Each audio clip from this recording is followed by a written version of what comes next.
Taking things too personally could be holding you back as an event professional and making you really miserable in the process. I've been in the event industry for 13 years now. I'm the founder of a company called Balloon Artisan, and we make some of the coolest balloon arches and balloon installations in the world. We've done thousands of projects, and we've built some of the biggest and most complicated balloon installs ever created. And I'm really proud of what we do. I really take a lot of pride in seeing my team's work. It's really impressive. However, I have come to learn that there's a big difference when it comes to taking pride in your work and taking things just a little bit too personally. And learning that difference has changed my life for the better. I took things way too personally for about a decade. I was easily offended. I was always stressed out and anxious. Anytime a client would not be happy with the project, my body would get in fight or flight mode. And I'd be like, oh my gosh, no. And I'd feel the need to defend myself. And it's just a really hard thing to deal with. But then I flipped an internal switch and those symptoms of taking things too personally evaporated. But the irony is the quality of my work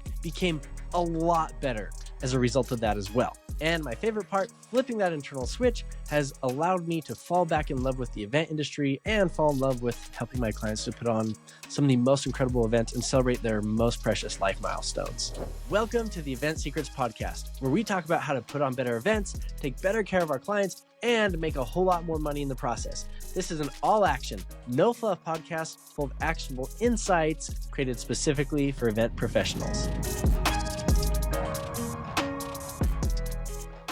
Let me tell you two stories of how I discovered the difference between taking pride in your work and taking things too personally, and the 3 transformative lessons that I learned as a result of those stories. I think you'll find those 2 stories to be really helpful if you're looking to see some amazing growth in your career as an event professional, and if you're looking to get rid of some of the stress and anxiety and adrenaline and some of those sleepless nights that are so prevalent in the event industry. For the first story, so back during the pandemic, I hate 2020, it was such a rough year, but back during the pandemic when all that we had to do was sit around and binge watch Tiger King or whatever we were doing those days, I pulled out my phone one day and I'm like, you know what? I want to just check in on my people. I want to see how everybody's doing. So I went through my contacts and I texted my past clients, I texted friends in the event space, and I texted some other people too, some friends and family members and stuff. And what I found was actually pretty surprising. Now, I was not trying to sell anything, and I was not, trying to promote my brand or anything like that. I was just simply saying, hey, this is Keenan. Just want to check in, see how you and your family are doing. Can I help you with anything?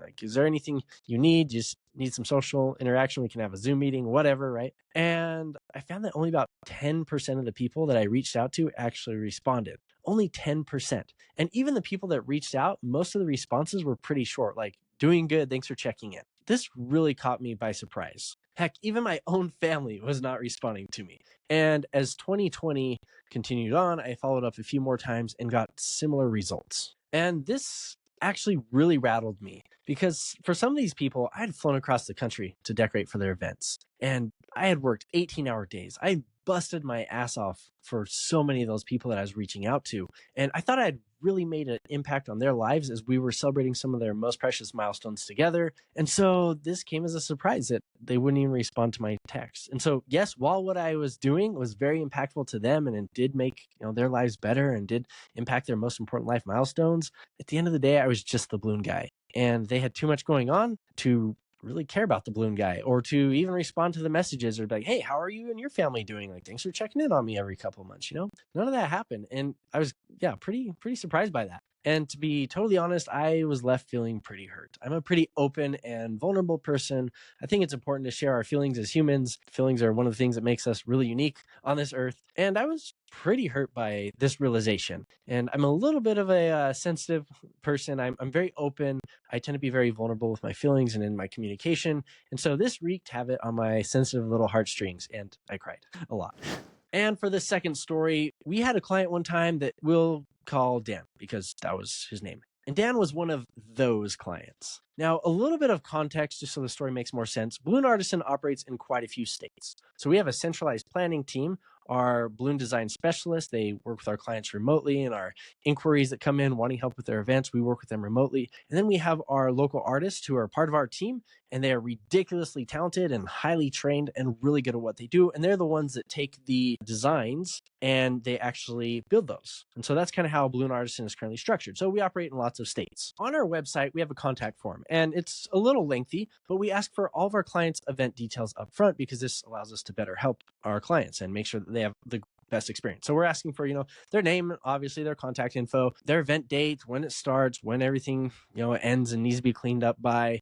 We ask them what the address of their venue is, and then they can upload pictures for inspiration or whatever, or add a custom message. Well, this Dan fella, he filled out the form and filled everything out, and he put his Pennsylvania address in there, and like, okay, cool, that works great. Our team's in Pennsylvania. This is awesome. Yeah, let's do it. And so within minutes of when he reached out, our team was in touch with him, and we're guiding him through the planning process and understanding his vision and what he wanted out of the event, and who the stakeholders would be at the event, and what the clients were coming to expect or what they wanted to expect from this event, and all those good things, right? We did a really good job doing all the things to take care of him, and Dan was blown away by his experience working with us. After we finished everything on the planning end, we sent him the invoice to finalize the project.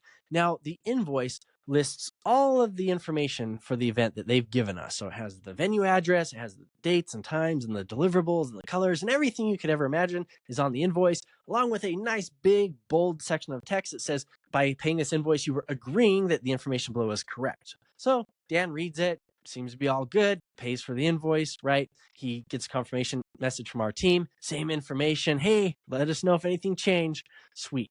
1 week before his event, same thing, gets an email and a text confirmation from our team. Hey, Dan, here's what we got for you. Let us know if anything changed. 24 hours before the event, same thing, email and a text. Hey, Dan, this is what we got for you. Anything changed? Are we good to go? If not, we'll see you tomorrow. So behind the scenes, our team was working our magic. We had built Dan's project, and it was absolutely stunning. And all that we had to do is transport it to his venue and install it, and it was going to be great. He was going to love it. The morning of the event, our build team showed up to the venue, which happened to be Dan's house, and we showed up right on time. Well, I mean, a little bit early because, overachievers. But we showed up right when we were supposed to be there, knocked on the door, rang the doorbell, and Dan was not there. Nobody answered. And so, as is custom in our protocol, we pull out our phones, we call Dan. He doesn't answer. We send him a text. Hey, Dan, it's Balloon Artisan. Give us a call back. We're here, at your home at this address waiting to install. Dan called my team right back, and when my team answered, my team's like, hi, Dan, how are you doing? And Dan said, what the fuck are you doing? Where are you? My team replied, obviously a little bit shaken, having been spoken to this way and not knowing why, said, hey, we're at, XYZ address that you gave us. And Dan lost his shit. And he started going off and yelling at our team. And he's like, you guys are the most incompetent, unprofessional, blah, blah, blah, blah, blah. And he was just going on. Like, my team was like in tears at this point. It was really, really sad and disgusting that he treated us this way. Now, my team, understandably, was way confused. What had they done to deserve such treatment? And so they said, hey, Dan, like, what's going on? Like, why are you upset at us? And Dan said, my event is in Las Vegas, Nevada, and you're at my house in Pennsylvania. Now, just to inject my own personal opinion, I kind of feel like the one that gave the wrong address for his event on the contact form and then confirmed that that was the correct address on 5 different occasions is the incompetent one. But, I digress. Now, this is where things get crazy. My team said, no worries, Dan. We've got your back. We're going to take care of you. My team, they call up the event planner that was spearheading everything and said, hey, this is what's going on. The event planner said, no worries, I got this. The event planner gets in touch with our artists in Vegas who were on a build and said, hey, we got a problem. They explained the situation. And the artist said, no worries, we've got you covered. In the most badass display of client service that I've ever seen, my Las Vegas team's like, don't worry, we've got you. They dropped everything at the project they were working on. Of course, it wasn't going to jeopardize the client's event. And with only 2 hours left before Dan's event started, they rushed back to the warehouse, got all the supplies, got the equipment. They drove over to the convention center, probably speeding. Don't speed, it's bad. They parked the vehicle, they got in the convention center, and they sprinted all the way down to the ballroom and inflated everything as fast as they could. I mean, they were setting world records for balloon installations here. And what they created was a masterpiece. It looked so good. It was stunning. And there's no way anybody would be able to tell that, this was the reality behind the situation, that we were like hustling ass to get this done. When the images came through, I saw them and I was like, wow, shed a tear because it was so beautiful.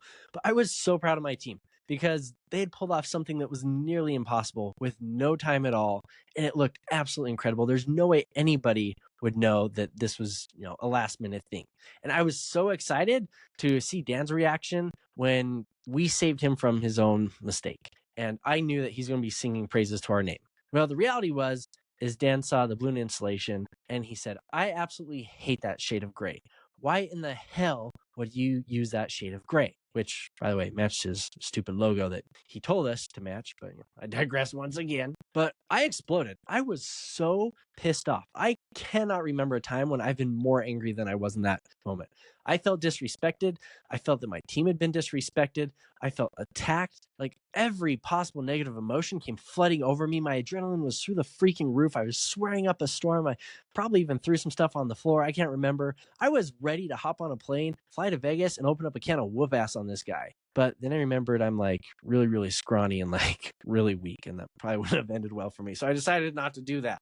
But I was just so upset at this guy. Like I could barely contain myself. I think I remember I told my team, like, hey, you guys need to give me like 30 minutes to cool down because I'm not in a good headspace right now. It was really, really bad for me just from like a health perspective, right? And not only was I impacted, but it also impacted the mood of everyone on my team for like a week. And everybody was just on edge and really tense, and it was really rough. But the true irony was, so his event was like on a Friday. When I called him on Monday, needed some time to cool down, and I tried to make things right like a good event professional would. I was like, hey, Dan, this is Keenan from Balloon Artisan. And Dan's like, wait, who? And I'm like, Keenan from Balloon Artisan. Well, not only did this guy not remember who I was or know who I was, he didn't even remember the name of Balloon Artisan. And when I mentioned that, yeah, like I was working behind the scenes on his project with Megan, he's like, I don't know who that is either. It's like, dude, you were screaming at my team. You were saying the most heinous, terrible, unprofessional things to my team, and you don't even have the decency to remember our names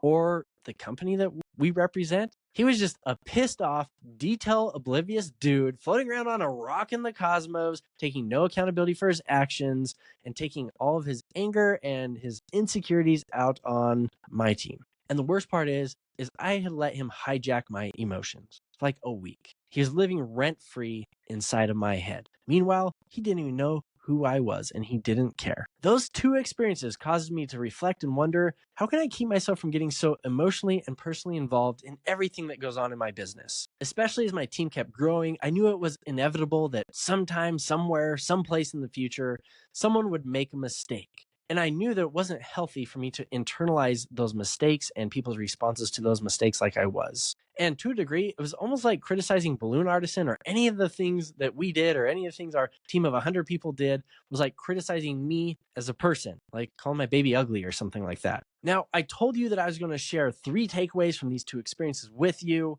and now I'm going to do that. So the first takeaway was people make mistakes, and that's okay. One day I was out shopping, I think I was at Walmart, and I remember walking by an employee who was folding t-shirts or something like that in the clothing department. And I'd been thinking a lot about Balloon Artisan and how I could improve as a leader and kind of my emotional well-being and my mental health state. And I remember thinking, if I went up to this person folding the t-shirt and I said, hey, Johnny and Dairy or Bakery or whatever really messed up. Like he messed up so bad and I'm just so upset by it. He put the yogurt in the wrong place. Well, this person, like they wouldn't have the emotional response that I had when people criticized Balloon Artisan or anyone on my team, or not even criticized, just like gave some feedback, right? I was so personally involved in everything. It was ridiculous. But they wouldn't do that. They wouldn't let me hijack their emotions for a week. The person would be very logical and very rational about it, as they should be. That's when I realized if someone that I work with makes a mistake, that doesn't mean anything about me personally. That doesn't mean I'm some dumb, incompetent, lazy professional. And if they make a mistake, it doesn't mean that they're some dumb, incompetent, lazy professional either. People make mistakes, and that's part of the consequences that come from doing really cool things that nobody else has done before, which is super common in the event space, right? No 2 events are the same. And I didn't need to try to protect my business from that. I didn't need to try to control everything to the degree that people had no autonomy because I felt that it was an attack on me if someone messed up. I didn't need to have that burden on my shoulders anymore. Also, I realized that by becoming too emotionally invested or involved in my work, I lost the clarity that I needed to be creative and to take chances and to learn and to grow and to get better and do better. And I certainly wasn't capable of responding to problems or crises that popped up and helping our clients manage their own emotions or my team manage their emotions. So it was really tough. And I knew I had to change. And so I really worked on shifting my perspective from, oh, this is about me and like it's my fault and I messed up. Even if I caused the mistake, I worked away from having that perspective, and I tried to adopt the perspective of, oh, sweet, there's a problem. That means I get to work on something cool right now. I get to work on a new challenge. It's a little bit more difficult than what I normally work on. And it sounds kind of cheesy saying, but it was really transformative to me. So I learned that I didn't need to fear mistakes. Mistakes are okay. It's part of being human. It's part of being in the event industry. But what I came to realize that it's how I respond to the mistakes that actually matters. And I'm capable of responding in a much better way if my emotions are detached from the situation. I can look at things objectively and really hold space for the client to listen to them and their perspective and then address things as appropriate. On to takeaway number 2, which is that taking things too personally prevents you from taking chances and growing. I started Balloon Artisan 13 years ago, and for the first 10 years, I was the guy. Balloon Artisan and Keenan Price were synonyms. Whenever somebody loved a project that we built, I did that. That was me. Whenever someone referred us to a friend because we did such a good job, I did that. That was me. Whenever we built this massive balloon installation that took really complicated, engineering and pushed the bounds of creativity, I did that. That was me. But whenever we'd create something that people didn't love, that was me. Whenever we'd make a mistake, big or small, that was me. Whenever someone was upset with us as a client, that was me. I did not have any separation in my identity and Balloon Artisan's identity. And it was super unhealthy, but unfortunately, there's a lot of entrepreneurs and especially event professionals that think that way, right?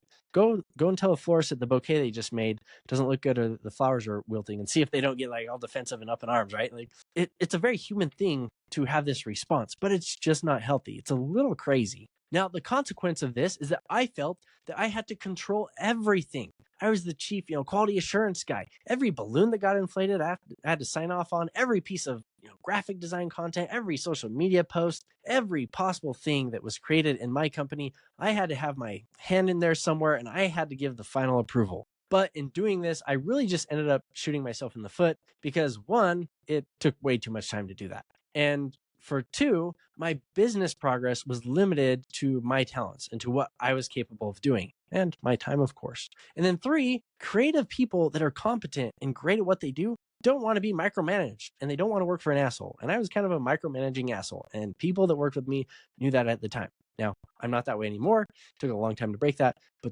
that's how it was at the time. And it was really holding me back. And it was all because I was too personally involved in the business at the time. So I learned that if I wanted Balloon Artisan to progress at all, that Keenan Price and Balloon Artisan could not be the same entity. I had to give other people the creative freedom to come into the company and to work and to exercise their creativity and take ownership over projects. I had to let go. And yes, that meant that sometimes things would not turn out to my expectations. But the funny reality is that most of the times things were even better with more people on the team than what I could have done myself because I was so stretched thin.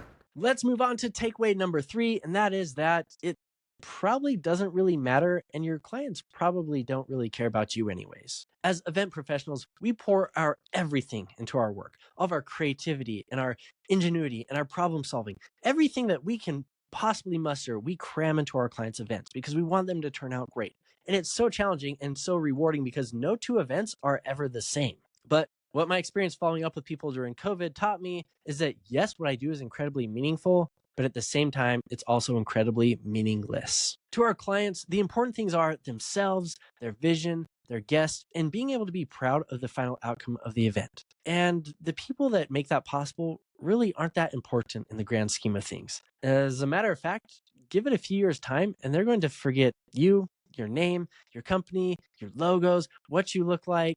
But that's okay, because as event professionals, we're not the heroes of the story anyways. The hero of the story is the moment, the milestone that we're being called on to celebrate. That's what really matters. So as long as they remember that, our jobs as event professionals are done, but we're going to be forgotten. And I think that's actually a really healthy thing to realize and to keep in perspective. I once heard somebody say, before you care about what somebody thinks, ask yourselves, would this person show up at my funeral? And kind of the logic is, if they wouldn't show up, then don't care what they think. And the reality is, I've worked with thousands of clients over my 13 years in business, a lot of people, and like maybe 2 of them would show up to my funeral.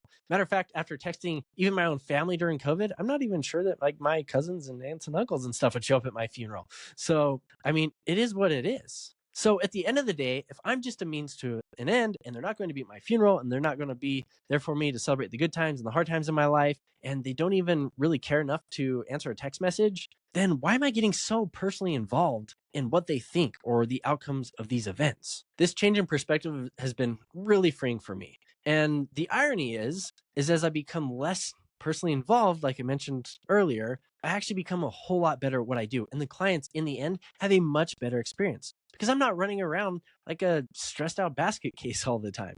Like I'm able to focus. I'm able to think about what would make their milestone the most magical. And I can put things on the shelf. And so I don't have to worry, if something goes wrong or whatever. I'm like, hey, we'll fix it. We'll take care of the client. We'll make it right. We always do. No worries. I can, bottle that, put it up on the shelf, and then address it in a more objective and healthy way. It doesn't mean anything about me personally or about my team personally. Another benefit of this is it's allowed me to keep going in the event space without feeling the plagues of stress and anxiety and sleepless nights and burnouts and so many of the things that just are so prevalent in our industry. And that transformation has made me incredibly proud of myself and of my team.